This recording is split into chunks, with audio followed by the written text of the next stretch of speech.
You got to remember, this is in 73, and doctors thought, I don't know if I can say this or not, but doctors thought they were little gods.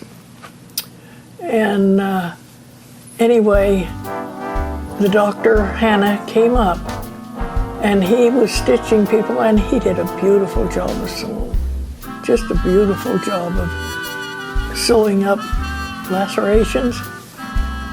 And I helped him for a while, and then the siren sounded and we all had to go to the basement again.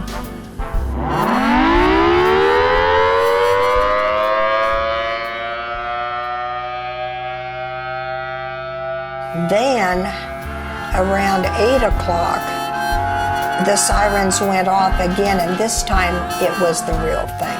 And it did come into town. It came right up 6th Street from the south of Clay Center, hit the business district, came right on up 6th Street, took the houses' roofs off on both sides of the street.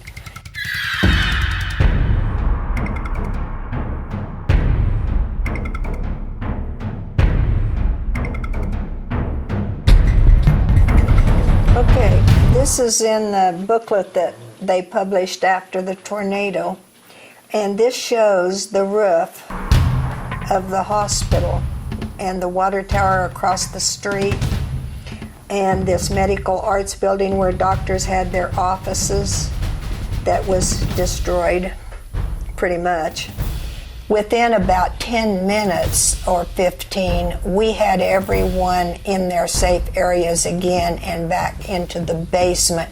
We were moving the lady who had come from the Sweetsburg area north of Morganville that had been in the emergency room, and we were moving everybody out back into the safe areas.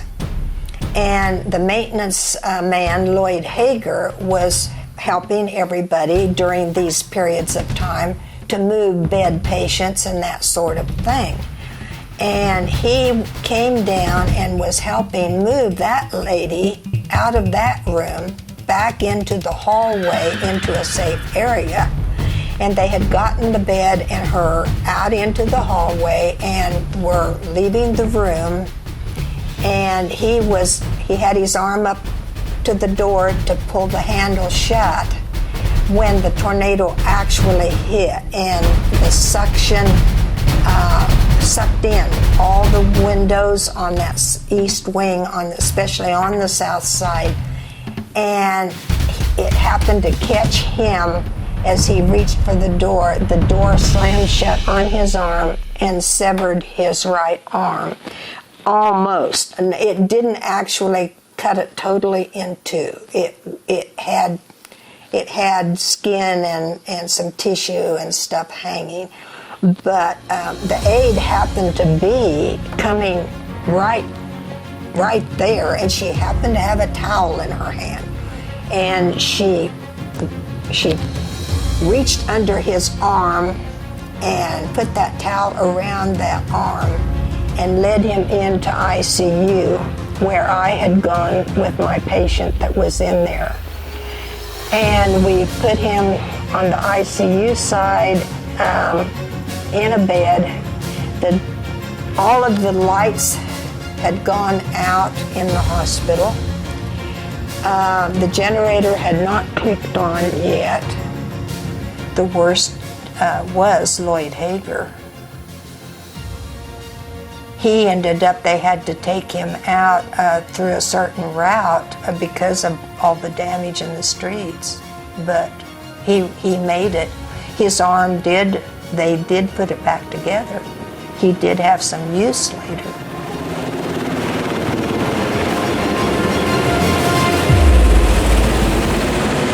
So I went over there and they flew me to Irvine Army Hospital. And we went in there, and there were two doctors waiting there. And but I said my family doctor, so they called him. And he came up. He wasn't only the family doctor, he was a pretty good friend as well. Because when he came to the hospital, he said right away, he told the nurse, I think we both need a cup of coffee. So before they did anything, we sat down and had a cup of coffee. And then they finally fixed all the wounds up and sewed everything up. And then we went in and took x-rays of my left arm, which was so big, and assuming it was broken. And we were sitting there having another cup of coffee, and a trooper from down in Junction City came in the hospital, and he came back, and we all had a cup of coffee together. And then they come back and said the arm's not broken. It's just badly bruised. And I remember that was well after midnight. And so they admitted me to the hospital, but most of the night, because I knew so many of the people in the hospital, especially down in the ER, would come up and tell me what was going on up in Clay Center.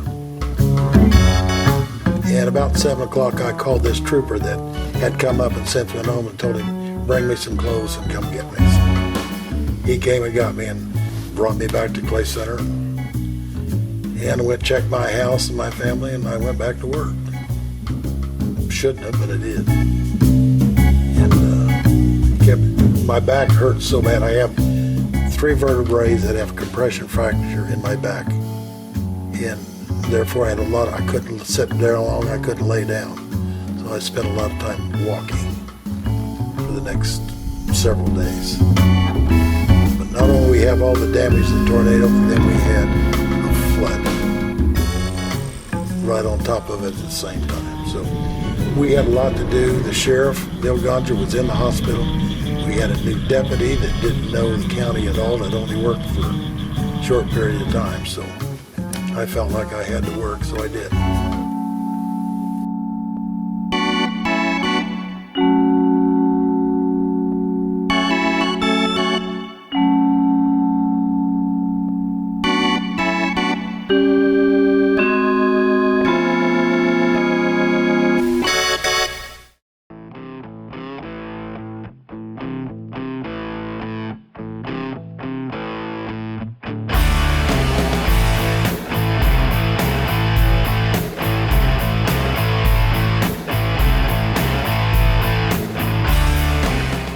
Actually went to my house, my stucco house, and took movies of my car, which had the next door neighbor's, half of his roof ran through the windshield. And so I set the movie camera down, and I went and set the movie camera down. It was on my car, so that I went and walked and got in front of my car so I could be in my movie, standing in front of my car. Well, my name is Jim Cramer, and I'm 62, and I was born in Abilene, Kansas. And my dad was a duckball manager. And when I was about 4 years old, 5 years old, he moved here to Clay Center, Kansas, and he became the assistant manager of duck walls here in Clay Center. And then we just started moving around the state. Seemed like about every year. He became assistant manager, and they moved us to Wichita. Lived there for a year, and then we moved to Pratt, Kansas, and he was assistant manager there for a year.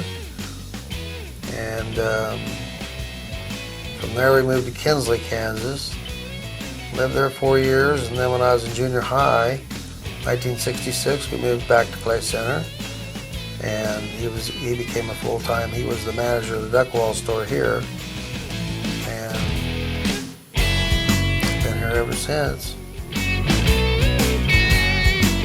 went to high school here, graduated high school here, and then I went to K-State in 1983 and I was a plumber down there for 27 years, and then I retired, and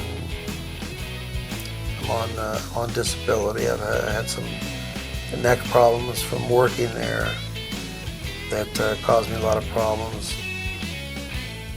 Played in a lot of bands.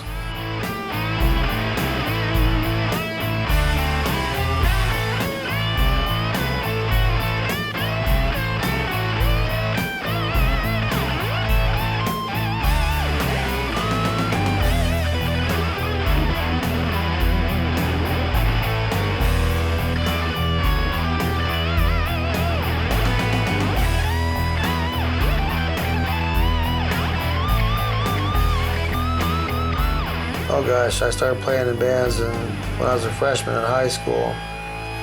A band called the Mojos. Played around north central Kansas and played at Elks Clubs, VFWs, Legions, them type of places. We played about every weekend, so it kept us pretty busy. And I played all through high school with that band. And then when I graduated, I wanted to play more rock music because they were more of a country, kind of the old swing style band.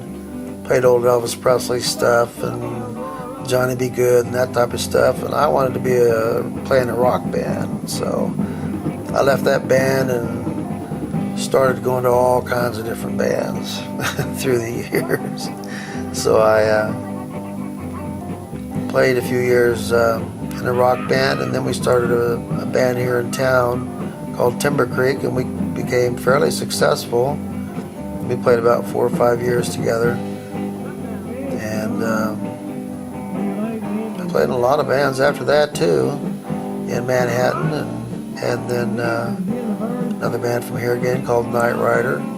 We started here in Clay Center, and my last final band that I played with was in the Cruisers, and we played together about 8 years. And I left that band in 1990, and because of my disability, with my hands were getting bad, I couldn't control stuff, and I had herniated disc in my lower back. I couldn't play my bass drum anymore, so I had to bow out of playing drums.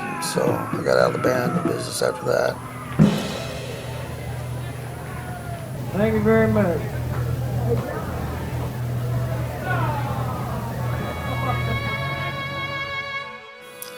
I had 2 sisters. My sister Sally, she passed away when I was 19 years old. She had cancer, and she was 23, so that was not a good time in my life. And my sister Judy, about 7 years older than me, she lives in Waycross, Georgia. I had a grandpa and grandpa Cramer. They were my dad's mother and dad, and they were from Stockton, Kansas, and then it was Colorado. My grandma Cramer played organ. She self-taught herself and learned how to play organ. She had a real nice organ when they lived in Canyon City, Colorado. And my grandpa, he played acoustic guitar, and he also played a violin. And that's probably where I got my enjoyment from in music, I would say, you know, got me interested in it. And then my grandma and grandpa I, on my mom's side, they lived in Abilene, and they lived there all their lives.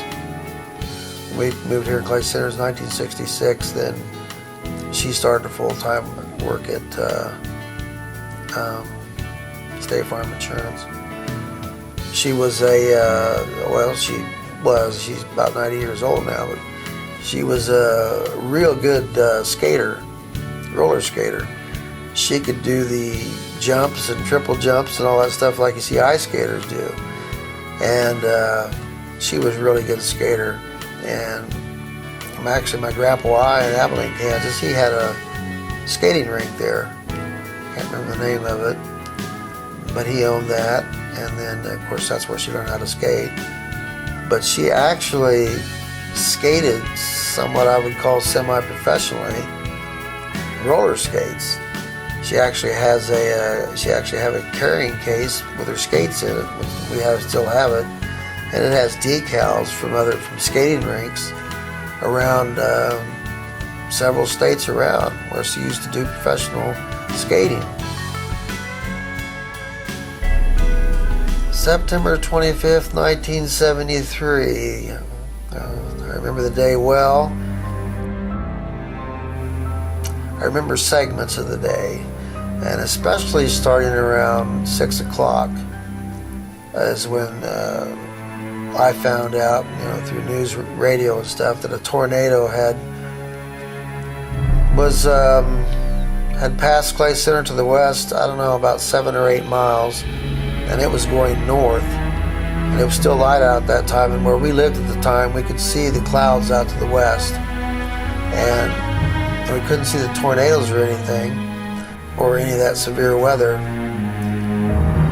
And later on in the evening, we went down the Idle Hour, which is the pool hall, and in town, down the courthouse square. And a friend of mine, we were just standing out front, and Pappy Newell, who owned the Idle Hour, he come walking in, and he said, you boys better be on the lookout because there's some nasty weather headed this way. And I told my friend, you know, I'd never recorded storms before with my reel-to-reel tape recorder, but just something in me told me, this sounds like a good opportunity. I think we got some serious business going on here. And so that's when I went down to my house in the south part of town, which was about a half block west of 6th Street. Lived in a little stucco house. And I took the tape recorder, which was a Sony reel-to-reel, 8-inch reels, and I set it on a chair next to the front door, and I had a screen door there. And I locked the screen door, and I put the 2 microphones on the chair so to pick up the sound. And then I had the dog, and I put him in the basement because, you know, if there was a tornado, I didn't want him to get hurt. And we left the house, we left out the back door and locked it. And then my friend and I, we went up to my parents' house. My parents were my girlfriend at the time, which is now my wife, Philene. Her name was Philene Troutwine at that time. We married in 75. They were up there playing canasta. But the rest of my family didn't live in Clay Center at that time. And my drums were in the garage. And they have a 2-car garage, and we were at their house, and I was playing my drums, just messing around on them. And pretty soon I started to see the metal garage door start to vibrate a little bit and start to shake. And so I stopped playing, and then we could hear a roar. And so I went and opened up the garage door, and of course by this time it was dark out. And I put the garage door up, and I went outside, and our house faced the garage door, and the garage faced west. And I went outside, and I looked up to the northeast, up in the sky. I could hear the roar, and we had a small tree, and it was bending over like this. And you could hear the roar, and I saw all this green lightning. This is like a ball of green lightning up in one place in the sky. And I could hear that roar, and I knew it was a tornado. I didn't actually see the tornado itself, but I saw the green lightning, and that was very strange. And it started getting very loud, so we both went back in the house, didn't close the garage door, and didn't even close the door to the basement. We just went in and got my parents had a bar there, and we got behind there and got in there, and we could hear the tornado, and it was very, very loud. And you know, I wasn't scared, really wasn't scared at all, but all of a sudden it got really loud, and then all of a sudden the door just bang, just shut in the basement, and then it got real quiet. It was really strange, and it was just like that was it. It was over, and we got up and went outside, and the tornado was gone. Couldn't even hear it anymore. So that was very strange, I have to admit, the way that happened. So of course we got in the car and saw some shingles, part of my parents' fence, scattered around a little bit, but we didn't see any major damage around there. We were actually 2 blocks west of 6th Street, which is Highway 15, which runs north and south, which is actually the direction the tornado come in at. And we left, and we started leaving, and didn't see much damage. and went to on east a couple blocks to 6th Street, Highway 15. And then we started seeing whole trees down. And so we couldn't get through that way, so we went a couple more blocks east, started going south there, and then we got towards downtown, and then we could really see all the damage. Then we knew Clay Center really got clobbered good, and we drove all around, and it was nighttime, and of course everybody was out driving around, and then we saw the damage around town. We saw the severity of it, and I was able to make it down to my house, and my house was still standing. The house next to it was completely demolished. It was cleared out. And actually we had left my car, which was a Ford Galaxy 500, light blue. I had left it at my house, at the stucco house, when we left my recorder, and we went in my friend's car up to my parents' house. So my car was still there, but the next door neighbor to the east, that their house got demolished. Part of their roof was had been smashed through the front windshield of my car. And so we went into the house, and we had to use flashlights and stuff. Electricity was all off. And I found my tape recorder, and it was still good and everything. And of course, it stopped recording because the electricity went off. And so basically, I didn't get to hear the tape till the next day. And there were still parts of town, the electricity didn't go off. But the next day I went around with an 8mm movie camera and I took a movie, it was color, and I took a 3-minute movie of damage around town. And then I took my tape recorder to a friend's house, his electricity was still on, and we listened to the tape, and at that time the tape was real clean. You know, it's real old now, so it's got a lot of hiss in it. But at that time it was really cool. And it was about 45 minutes of sounds on there. And the sounds that I got on there was absolutely, it's really fascinating when you listen to it, when I first listened to it, because you can hear the pitter-patter of the rain on this recording in the front yard of where I lived, and you can hear the pitter-patter of the rain, and then there's some insects on there, and then later on in the tape, the train comes through town, and it's coming really slow through town, and you can hear it way in the distance. And this is before the tornado was anywhere near town. But this train started blowing its whistle, and that whistle stayed on for I guess you would call it a train whistle or whatever it was. But you could hear that from way off in the distance, and it slowly come into town, and it never shut off. That train engineer kept that whistle going all the way into town, and you can hear it on the tape recording real clear. And then I was about 3 blocks south of the train tracks. So this train gets to the, probably right where the intersection is, the Highway 15 there. And then it's really loud then, the train whistle. And then he shuts it off. And then pretty soon he starts right back in again with the train whistle. And he just keeps that train whistle going until he just starts going on out of town. And it's really long train whistle. And I would almost sure that the train was coming from the east, from Broughton, and down that way. And I know he was coming into town, so he was out in the country, so he had to see all that lightning. And he could probably even see the storms, and he might even see the tornado, for all I know. And it was just like this train engineer was warning the town with his engine, with this whistle. There's nasty weather coming. There's maybe even a tornado coming. And I don't know if anybody else in town got that idea, but after I listened to the tape, that's what I thought he was trying to do, was to warn the residents that there's a tornado coming.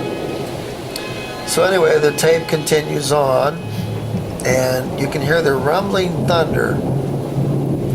It's real quiet outside. It's real still. And on this tape, you can hear rumbling thunder the whole time, and the thunder it's quiet. It's not real loud, but it goes continually throughout this whole tape. It never stops. This thunder never stops. It just keeps rumbling and rumbling. And so anyway, you hear a semi go through town up the highway. You hear a truck go by my house. And then the wind picks up and starts blowing around, and you can hear it buffeting the microphones. You know what that sounds like. You know what that sounds like when it hits microphones. It gets kind of loud. And then that wind whips around a little bit, and then it gets real quiet. And then pretty soon you hear it. You hear it, it sounds like a waterfall way in the distance. Just like that. And it sounds like either a waterfall or a jet engine, I would call it. It wasn't a train. It didn't sound like a train. It sounded like a waterfall. And it's real quiet. And you can hear it on the tape. I mean, it's plain as day. And it just starts getting louder.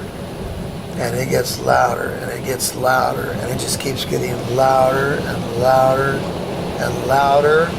And then you hear the fire siren, the town siren go off.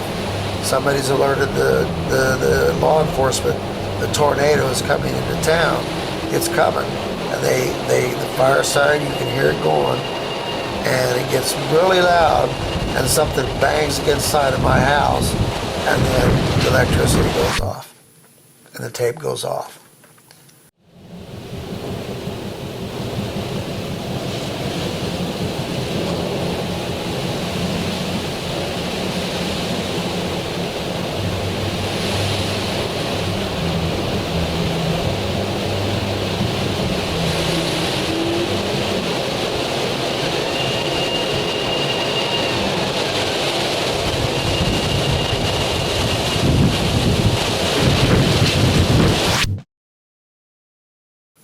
A friend of mine that managed our band, his name was Doc Robinson, he borrowed my tape and took it down to the law enforcement center, and they listened to it. You know, everybody's fascinated with it. And somehow or another, NBC News got word of this, and they contacted the law enforcement center in Clay Center, and those people contacted me and said, NBC News wants to hear your tornado tape. And I said, fine with me. And people had told me, hey, you may get some money out of this. I didn't want any money out of it. You know, I let them have it. And somehow, I don't know how it got sent there, but the law enforcement people sent the tape, which was an 8-inch reel of the tornado. They sent it to NBC News. And we had electricity, so we found out through the law enforcement center when they were going to air this tape. And sure enough, it was like the 8 o'clock morning news on television, NBC. Basically, they said 20-year-old Jim Cramer of Clay Center, Kansas, has what may be the only known recording of a tornado making a direct hit on a house. And then they played the tape, and you could hear the tape on television. They played it, and it really got loud, just like I explained to you before. And it quits, and the newscaster goes, "Whew, boy," he said, that's really something. And I had my 15 minutes of fame. You know what I mean? And so that was pretty cool. That was really cool that they did that. Oh, I love storms. I love watching storms. I always have. I did then. Actually, I actually took some videos of thunderstorms with my 8mm camera before this tornado even happened. I took some videos of just thunderstorms and stuff because because I love watching storms. The next day in Clay Center was a real dreary day. It was overcast, it was raining, and it was just like the day after a tornado. It was a gruesome day, and it was raining, it was dreary, and it was like raining off and on all day. And the car wash, and he actually had a liquor store there, and he had a car wash, and that was just like a half a block from me. That was on 6th Street, which was Highway 15. It got bashed in, and the car wash says, "You wash it, 25 cents." But the way that was signed was damaged. I won't repeat what it says on the sign, but it said something 25 cents. So you wash it, 25 cents. If you can use your mind, you can imagine what letters were taken out of the sign, and it said that, 25 cents. And they put that in the book that they put out of the tornado, which was it was really funny. We have had in the last several years the tornado sirens go off here in town. Same areas, Oak Hill, Longford. Tornadoes always seem to come in from that direction, as they did that night in '73. And I got to tell you, when I hear those sirens, we got the new sirens now scattered around town, I do get a little nervous. And I do get a little nervous. And I never was that way before. But after that tornado, I do now get a little anxiety about them tornado sirens. But other than that, there's never been another major tornado come through town since then.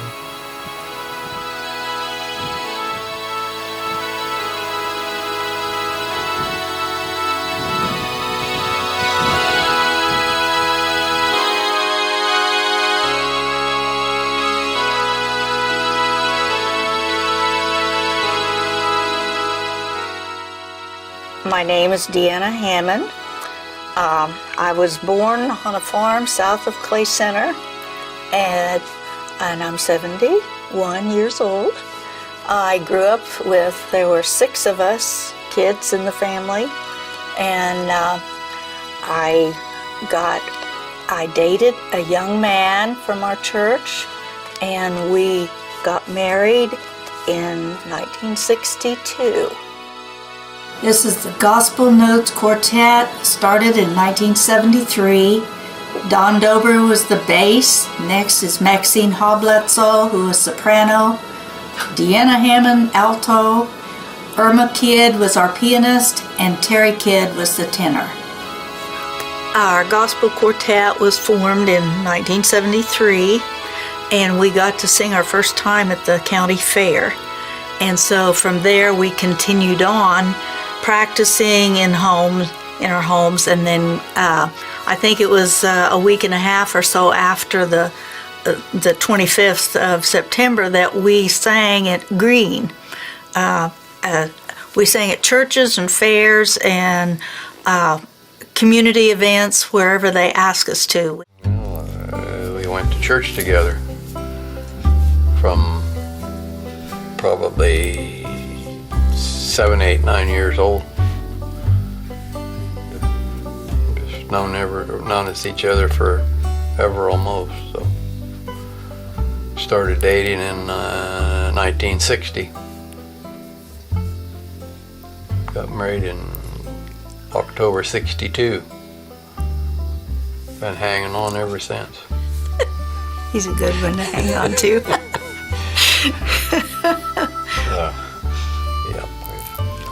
Well, we went to youth fellowship and church together. Our first official quote date was after that. He took me to the Dairy Queen, the big one in Clay Center. That was, you got a Dairy Queen cone from the outside, and didn't go in to sit down. So anyway, that was fun. That was unique. Drove all the way from our Mispa church, which is about 12 miles south, to have an ice cream cone.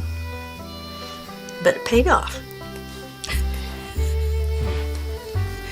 Now you can't get Dairy Queen here or Abilene. Abilene just closed, so that's not right. We still like ice cream though. Yeah, oh so- yeah. And our grandkids. We spoil them, we love it.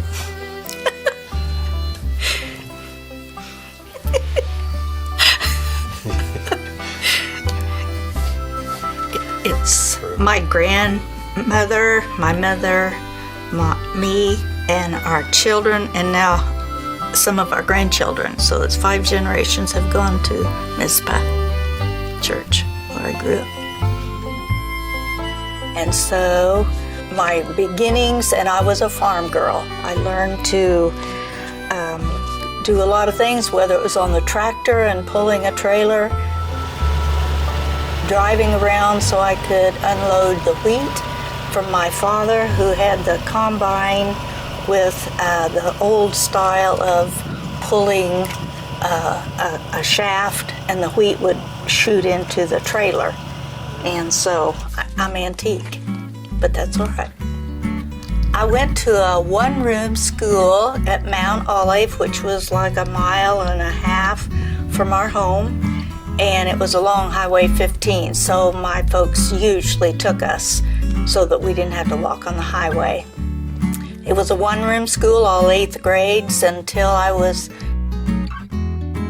the first 4 grades. Then we consolidated and went to industry school, which joint 2 C&D, which meant Clay and Dickinson County. The town industry was right on the county line, and it was a 2-room school, and the first 4 grades were in one part of it and the other 4 in the north part. And so I went 4 years there, and then came on to high school in Clay Center.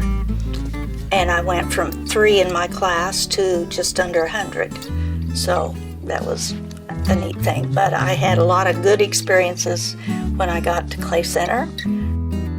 Grandparents were just like 1.5 miles away from us, and the other ones were in Chapman.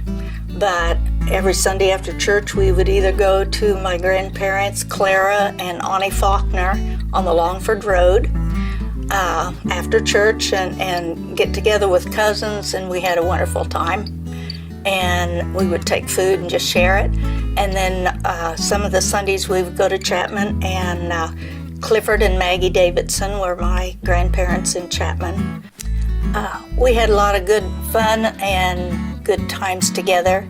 We had to tolerate each other because we were the only playmates that we had out in the country. It was quite a ways between us and other young kids to play with, so if we got mad, we got glad. We have 3 children and 7 grandchildren, and I've been a legal secretary for probably 40 years. So with different ones, I started out with Mr. Hal Shepard was the first one, and then Frank Oberg was my second one, and he had a partner then that joined a little later, William Malcolm, who is now the magistrate judge. And now I work for Donna Long, who has her own office here in Clay Center. Estate planning mainly, and she's a court trustee also. We had criminal law with the other attorney when the 2 were together, Oberg and Malcolm. He handled some of that, and domestic, very interesting, very interesting, all kinds.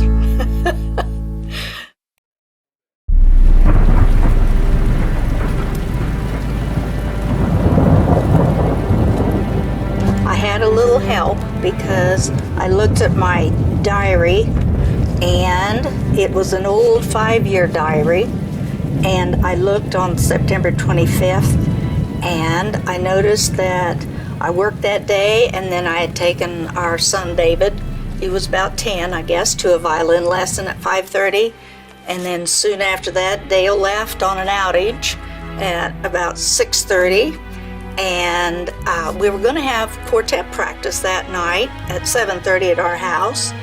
And Maxine and Terry both came, but they left because the weather was not good.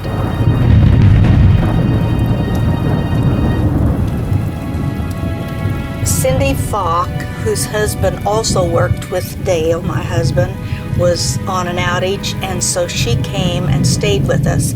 She lived in an apartment building right on Highway 15, right where the dangerous area later I found out would have been.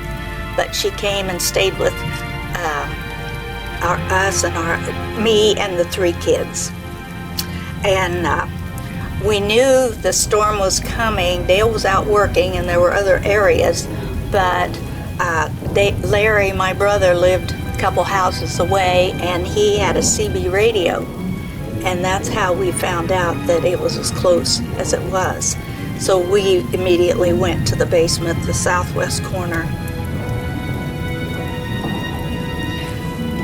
It came from the south, and it was just like if you'd have been under a railroad track, the train. It just was horrible sound, just like impact.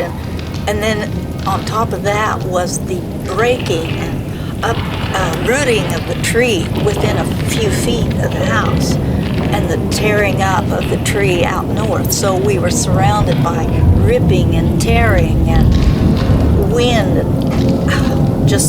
and then a roof taken off just a block from us. So there was plenty of tearing and ripping and destruction going on. So it was very intense.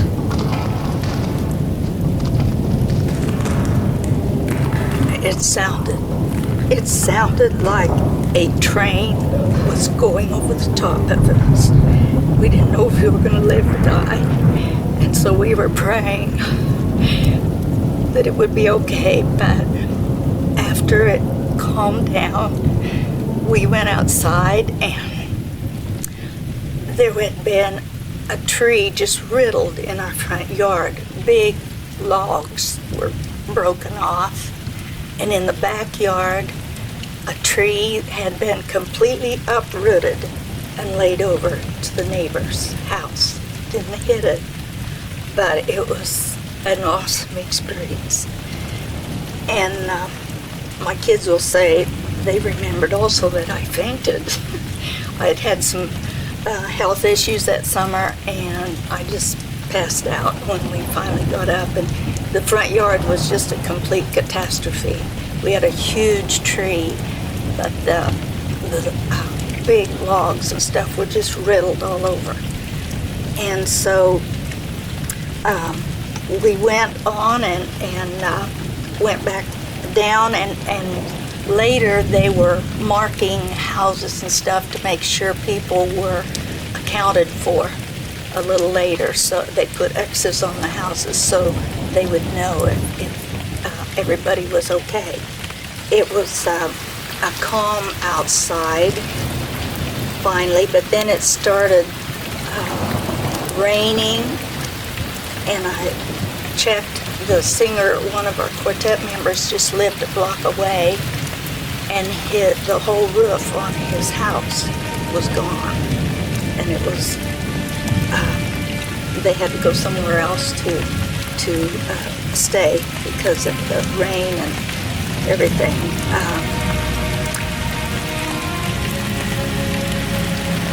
But I didn't have a husband coming home because he was out, and through this whole time, like 3 days worth at least, he would come home maybe 3 hours or so to sleep, and then he would go out again. Just because so many people were out of electricity, we had cold food. You don't appreciate warm food until you are without, and we had none, just cold food. And our freezers, we had to leave them shut so they wouldn't defrost, and there was a curfew, and so to keep it safe they had limitations on who could come in and out. We had no electricity at all because we lost that immediately. And so there was no phone service, nothing. So it was an experience. And I appreciated our sister-in-law Diane came and brought a warm supper a couple nights. We take a lot for granted until we are without. So they didn't have school for 3 days, and finally, according to my diary, we got electricity at 5 o'clock on September the 28th. Of course, some of the farmers didn't get it that fast, but that was, we were so thankful. And so I had an appreciation for these farmers that are without electricity during any storm. And my husband had to go out because that was his job.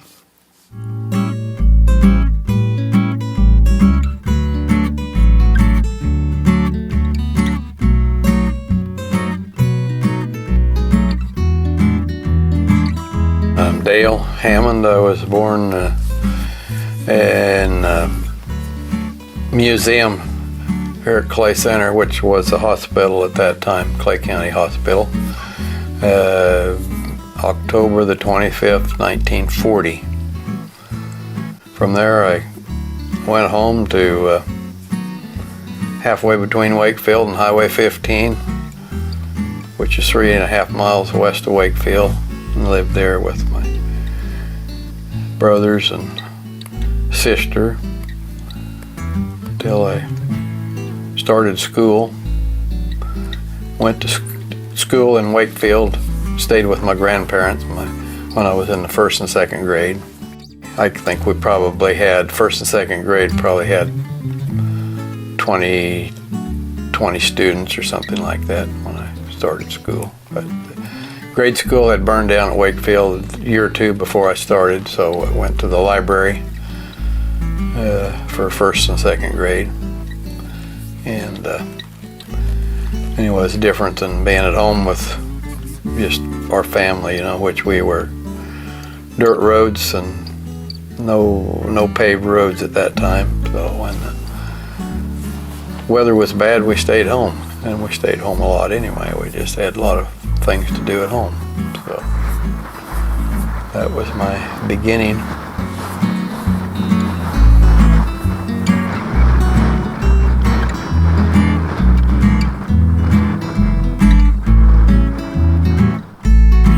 Okay, I have 2 brothers and 2 sisters.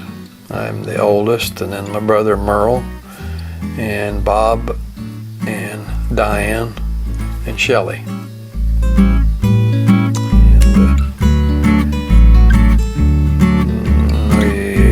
All except Shelley went to Uniondale School. So we went to a one-room school. We rode a horse to school most all the time. I think when I was 3rd grade, I think Dad took us to school 5 times with the pickup because it was terrible cold and windy. But otherwise we rode the horse, and there was usually about 12, 14 students total in the school, and I was the smartest one in my grade for 6 years, from the 3rd grade through the 8th grade, because I was the only one in my class.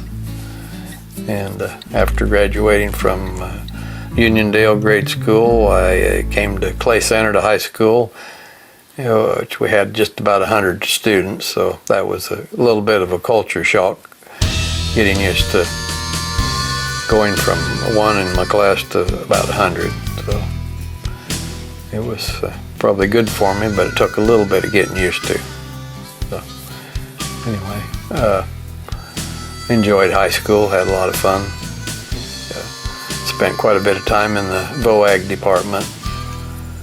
So Clay Center was pretty well known for their VOAG department at that time. Good learning experiences in the egg shop. Metal work, welding, and making different things out of metal.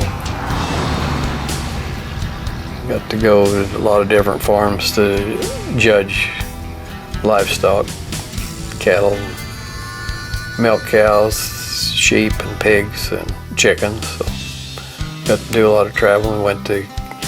For practice, so we went to K-State several times in the back of an old pickup. Had just a wooden cover over it, and at this time, that would not work. It was, of course, no seat belts, but in the 50s, that was good enough. That's the way everybody did it, so it worked. When school was over, we had to get home and get chores done.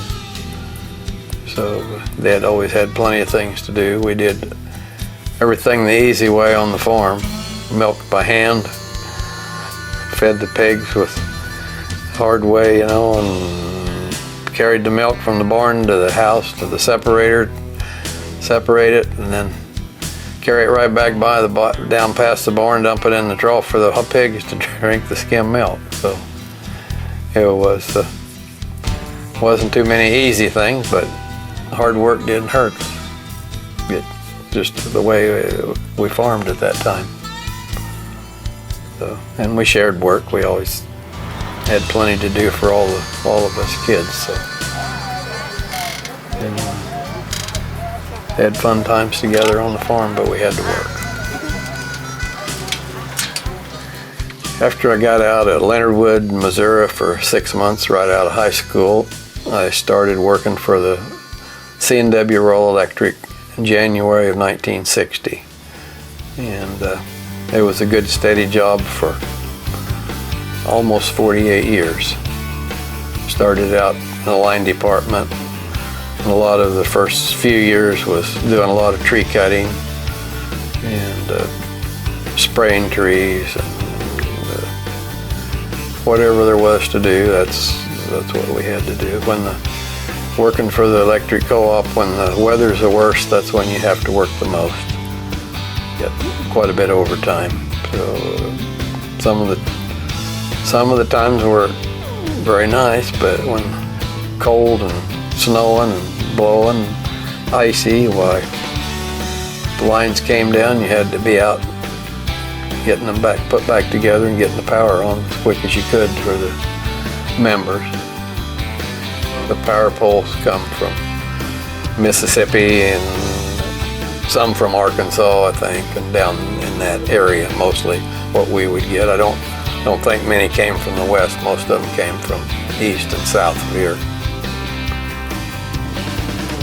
They're all treated so that they don't decay, penetrated, creosote. So, yeah, overall they last pretty good. Ice storms, lightning, and woodpeckers are what's the hardest on poles to keep them from deteriorating. But we've changed a lot of poles out every year because of just deterioration from getting hit by lightning or windstorms, break them off. And woodpeckers making holes in them, building a nest. They get a big hole in a pole and it takes most of the strength away. Then you get a wind and it breaks off, so you have to patrol the line and check for damaged poles all the time. On September 25th, 1973, I worked during the day as normal, and things just didn't feel quite right. Kind of an eerie feeling, I guess. Got called out, I don't know, after we'd probably eaten our supper, and they sent a couple of us down on the Longford Road to try to get some line turned on. We were going up and down the road, and first thing you know, there was a kind of a small tornado. You just kind of see it, and it just kind of came up over the road and went back down, and it really wasn't doing any damage. It was just kind of like a real strong whirlwind, but you could see it, enough darkness in the air, but it was kind of a weird feeling. And we kept going up and down the road looking for problems to try to get the line turned back on, and then after a while we found out that most of the power was off in that area anyway, so they had us come back towards Clay Center, where they had a lot of problems.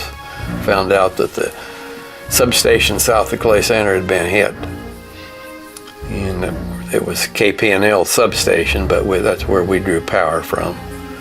Quite a bit of our line was tied to that substation.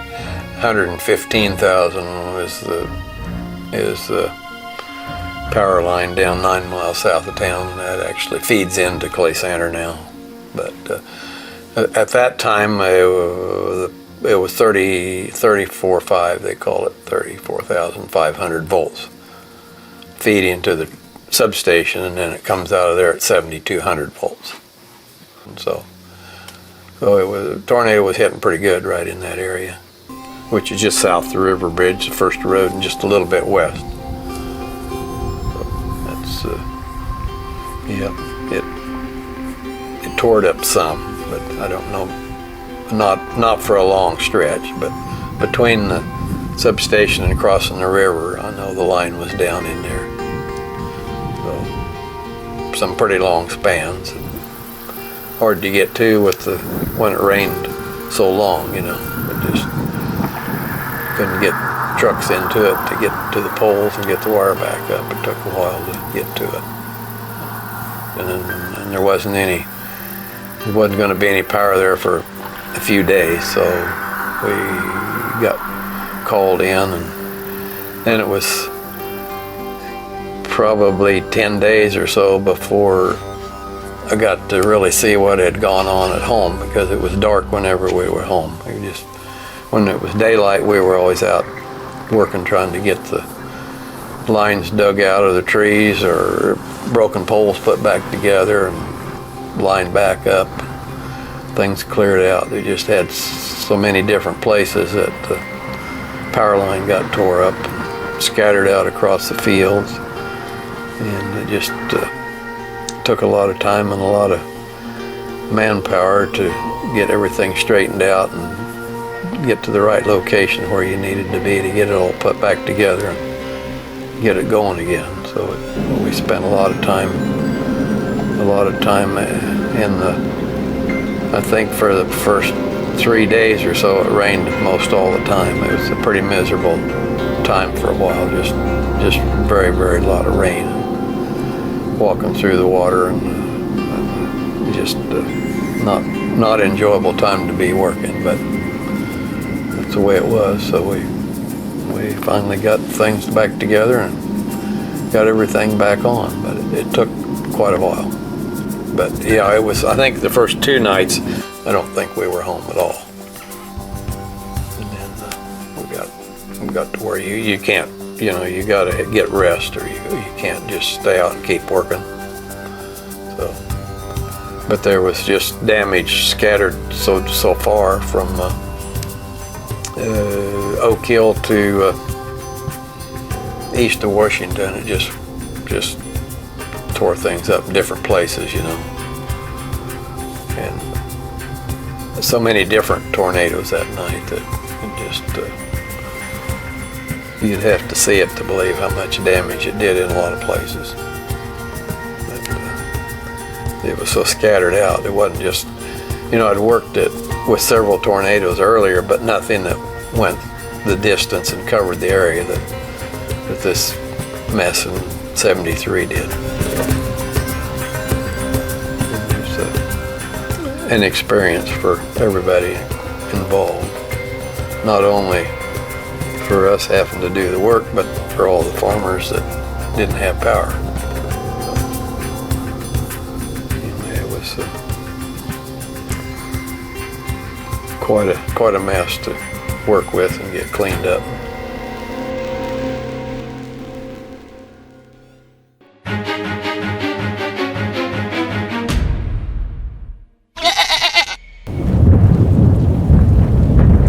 The doctors thought they were little gods. And the rain was coming through these cracks and going right straight down the elevator shaft into the basement. And so the people that had gone to the basement for safety, and we also had admitted a lady in labor, and one of the doctors, Dr. Richards, and the surgical nurse, Margery Urban, had gone to the basement with her from the emergency room and her husband, and they delivered her on a gurney down in the basement while they were standing. And well, people told me afterwards that it covered their shoe tops, the water did, that had come down that elevator shaft. But anyway, that baby, I think they named Angel or Angela. That lady had come in from Leonardville. And this lady came, and she was having her baby. She was in labor. And I was upstairs at the time because they'd said it was all clear by now. This was, I don't know which one, because we had 7 or 8 that came through.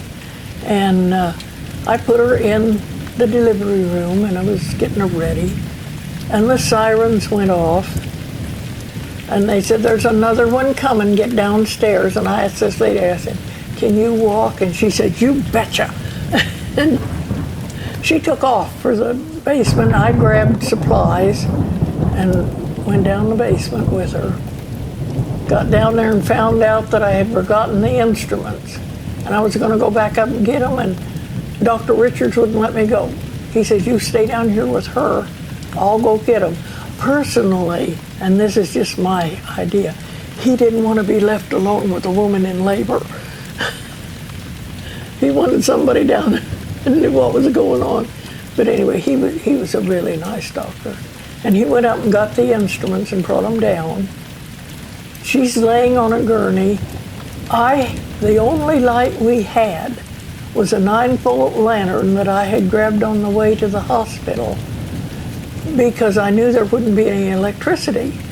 So I took it along, and we had this 9-volt lantern. We had the patient on a gurney. We had her husband running around with a plastic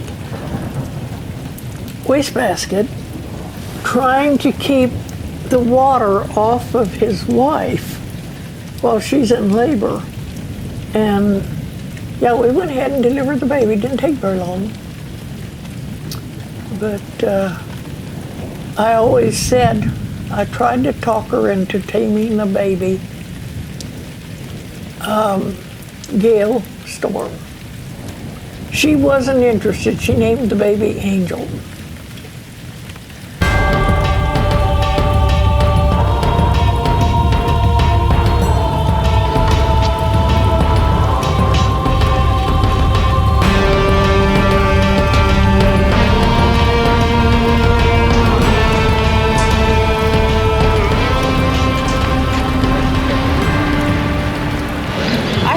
I had a shirt like this back in the 90s, and I think I painted in it and it got holes, and I probably threw it away. I had to get another one made, which is too bad. I thought this cause was over.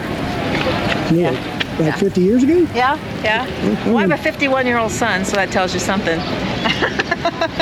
And he's a pro-choice man. So, there you go. Yeah, another big milestone in 1973 was the Supreme Court's decision called Roe v. Wade, which everyone has heard about, it's been controversial ever since, and it'll always be controversial. I mean, who can decide when life begins and when life ends? It's not a decision that anybody's going to agree on. But from a legal standpoint, there has to be a guideline somewhere to protect adult lives in cases of rape, incest, underage girls, and when the mother's life is at risk, and if your life is at risk from a pregnancy. I don't like the idea of abortion.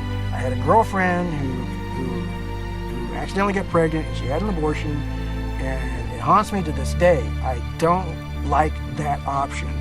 But we had no money, we had no home, we were on the road, we didn't have the skills to raise a decent human being. It just, there was no way to proceed. And you know, somebody else is going to say, well, you could have put it up for adoption. Well, you could do that, but then how's that child going to grow up thinking it was unwanted? You got to look at a lot of things, and a lot of people just look at one thing when it comes to abortion. So I think that when it comes to your own body, the government should not tell you what you should do with your own body, no matter who you are. If you're not hurting another adult person or another person who's already been born, then whose business is it? The government should not be on our bodies unless it's protecting us through some of the other ways that they've set up, like with the protecting the air, the water, the food. We need that protection. We don't need them to tell us how to run our sex lives, when and when not to have children. That's just the way I feel. That's the progressive viewpoint. And you know, when we're born, we're issued a birth certificate. So it seems to me that long before Roe v. Wade, the government already decided when life begins.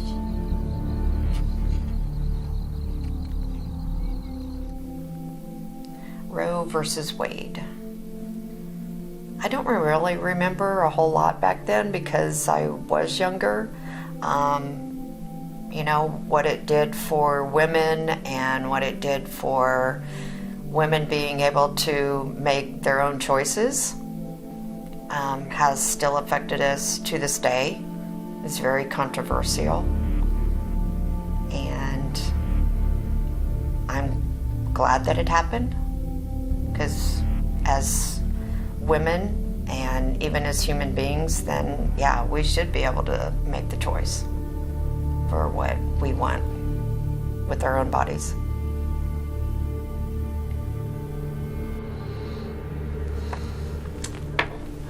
Well,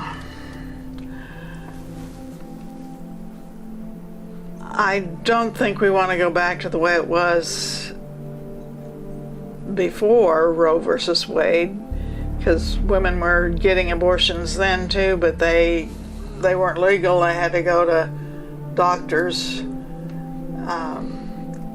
who would do that service, but maybe weren't really qualified surgeons, and they'd end up in some place without sterile equipment. And so I would hate to see us go back to those days, but I do think there needs to be restrictions, that there shouldn't be late-term abortions, and I think that's the same as murder.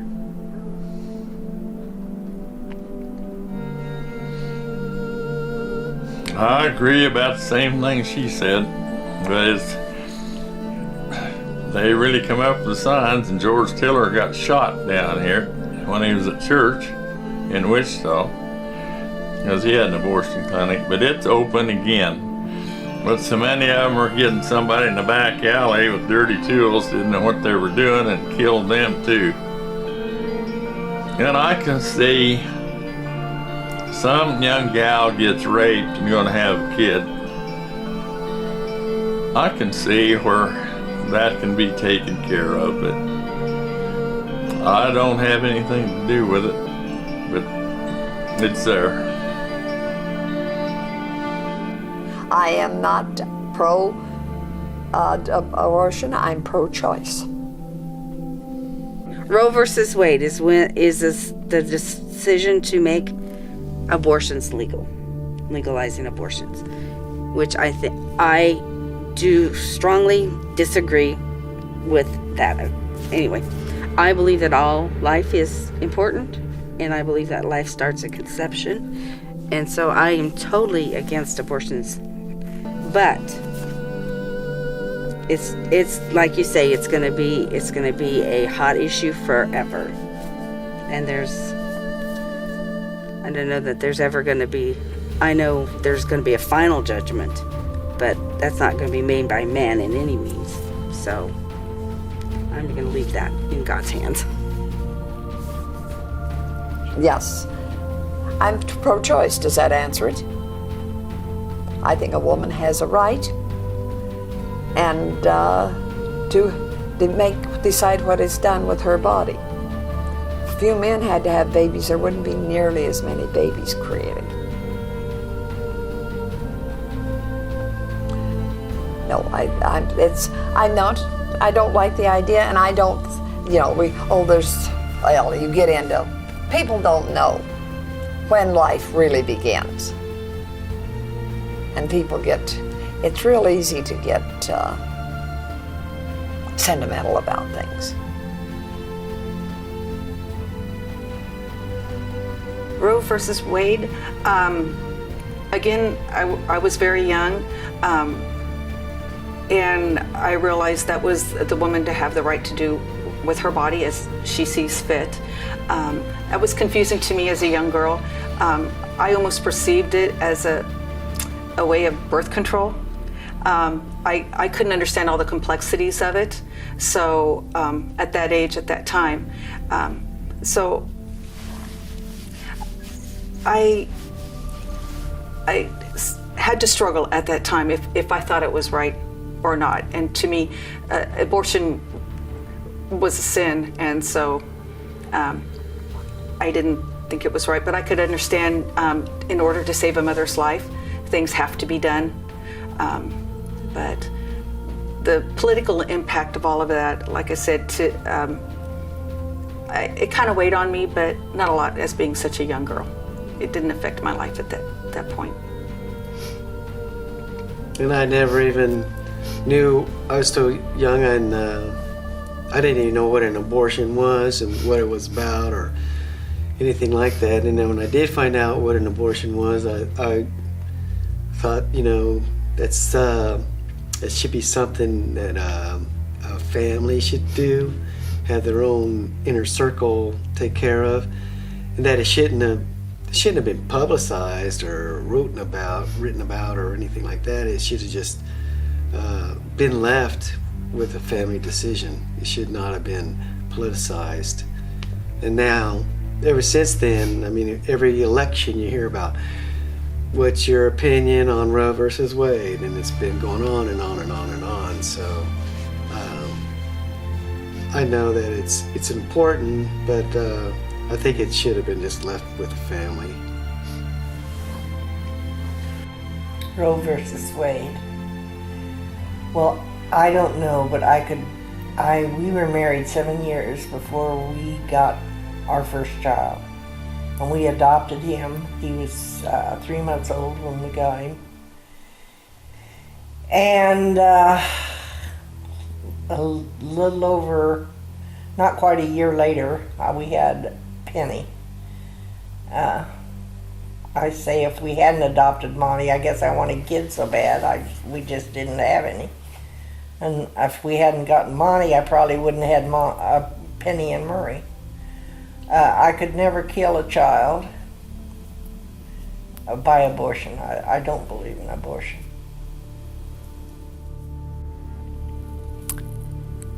Well, I'm Knights of Columbus guy, so that kind of sets the tone for abortion issues. And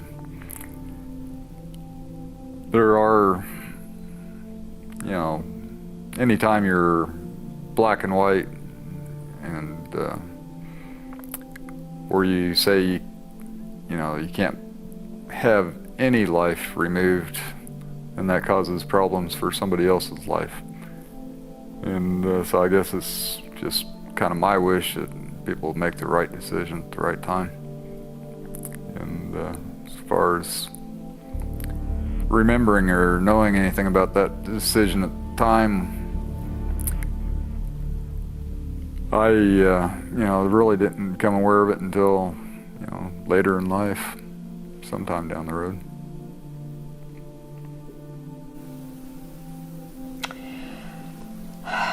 Well, as a nurse, from the nursing standpoint, there was a period of time when abortions were discussed in some of our nursing meetings because we wondered if someone came to the hospital and wanted an abortion if our doctors had the right to turn them down. And that's the only thing that I thought of personally. As far as a woman having the right to decide, I have mixed emotions. I think she probably does. But personally, I am not for abortion. I think a girl who is underage especially needs to be instructed about other choices.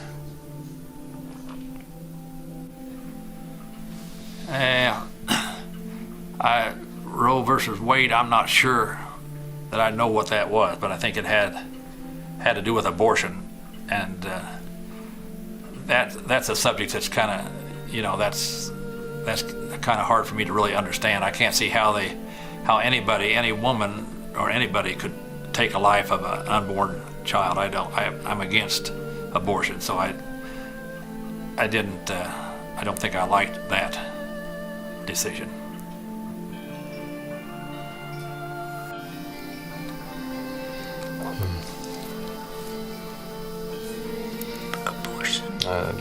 Yeah, abortion rights, but it's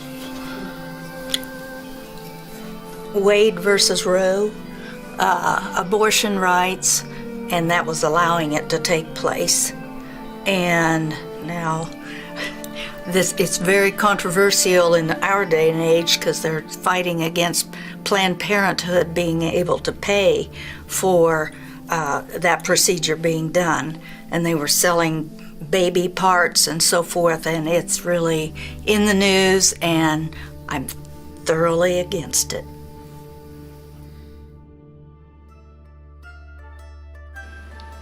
Right, but the clip is so important, the way she describes, so why is she against it? Right, people are getting their procedures paid for. No. Planned Parenthood is selling body parts? Also no. So see, the thing that fascinates me mostly about that is that the person who is against abortion is got a fact base that's wrong, right? So we're in no place. So for instance, if she and I were using the same facts, and she said, "Oh well, they're selling these baby parts," right? If we had the same set of facts, I don't know what I would think for sure, but I might not totally disagree with her. Do you see what I'm saying? So the problem is that it's not so much about choice. It's about the fact that we now have a substantial segment of our population that's forming opinions, political beliefs, on delusions. And there's no way to correct it. There's no way to fix it easily because they're now emotional about those beliefs they have. And if you give data and you show, no, this isn't true, and I'll show you a video and I'll prove this to you, there's research that shows that the folks that have these emotional beliefs won't change their minds because they're, again, passionate and emotional about them, and they don't believe you. So correcting information seems like bias. So there's no way to fix it, right? That is really where the deep issues come in. So in my opinion, our struggle is over, are we going to be a nation of people who know how to think critically? Will we know how to use logic? Will we be able to infer based on information? Or will we all be just completely, delusional? Because that's, at the end of the day, the biggest problem. She's forming her opinions based on lies. So the stream of challenges we have is so bad, right? But at the end of the day, it's truly about reason versus folly. It's not going to be left and right. It's going to be people who think versus people who don't.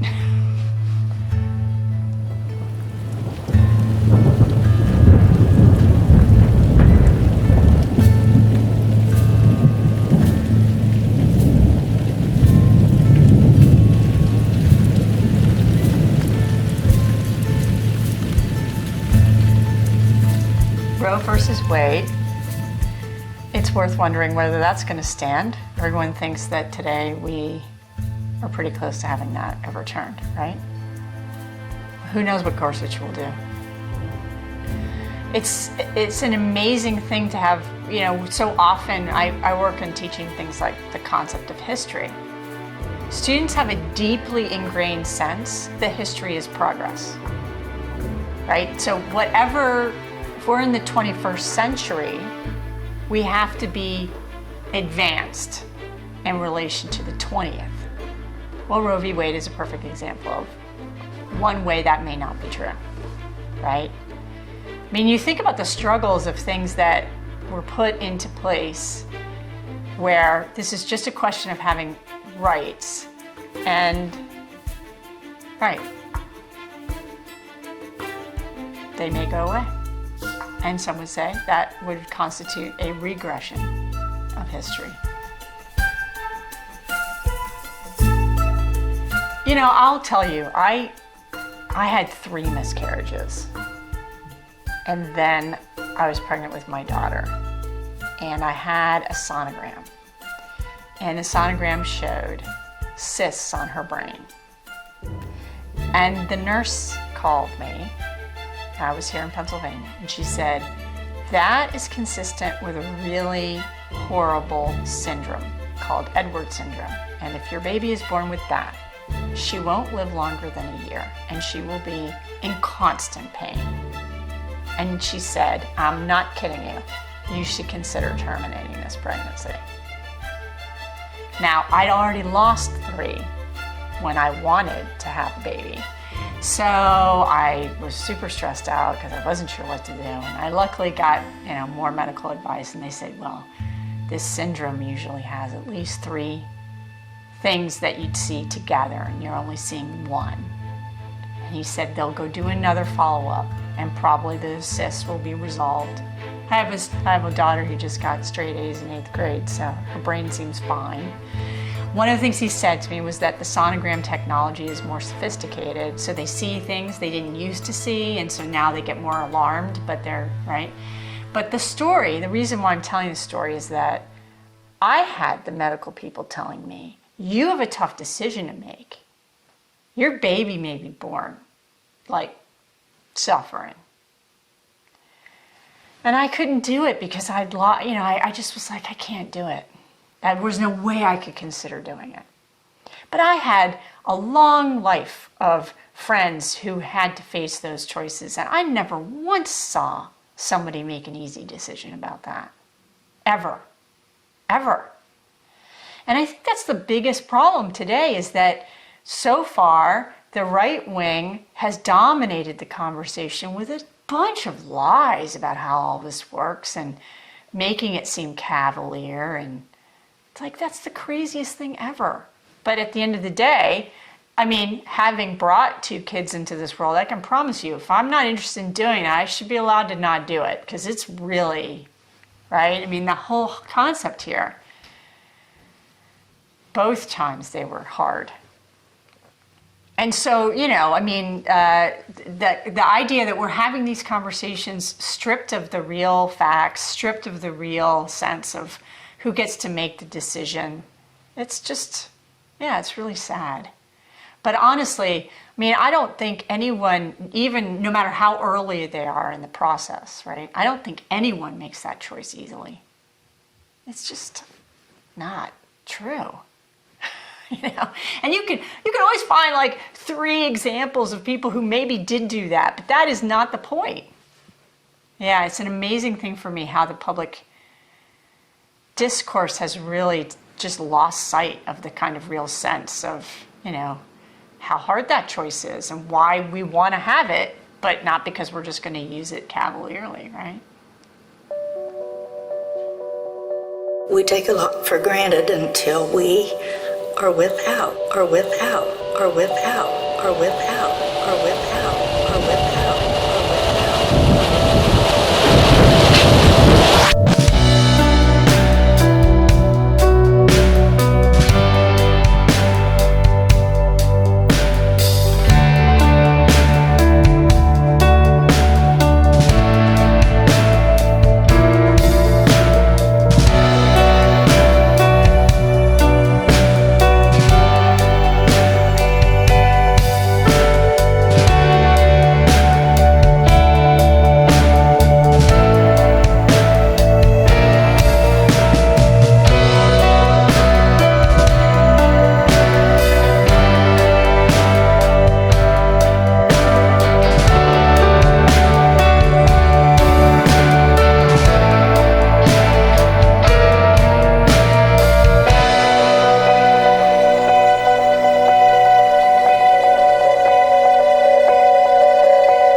I'm glad you're doing this story. I think it's fantastic.